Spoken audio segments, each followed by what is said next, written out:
why didn't we hear from Dr. Blake, who, if we didn't have Dr. Blake in this case to be sitting there as the testing was going on, while you were already serving on this jury panel, things were being tested. He was up there looking at what they were doing. If we didn't, we wouldn't have even known what was going on in this case. We'd love to help do that. Who do you think wants to find these murderers more than Mr. Simpson? But that's not our job.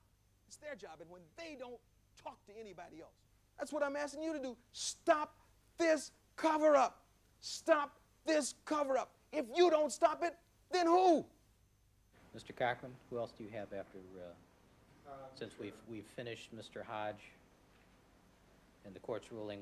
The two of them need to be paired together because they are twins of deception.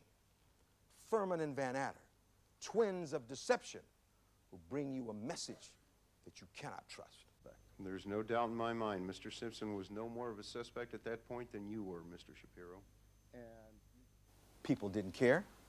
People said he's just crazy, he's just a half-baked painter.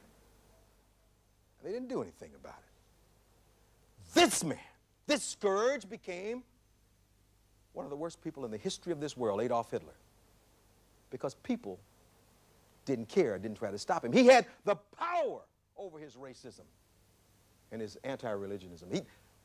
Nobody wanted to stop him, and it ended up in World War II. Look at how they embraced him. And now they want to distance themselves. Forget that.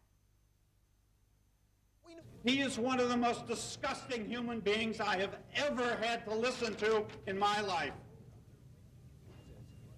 He suggests that racism ought to be the most important thing that any one of us ought to listen to in this court, that any one of us in this nation should be listening to. And it's because of racism we should put aside all other thought, all other reason, and set his murdering client free.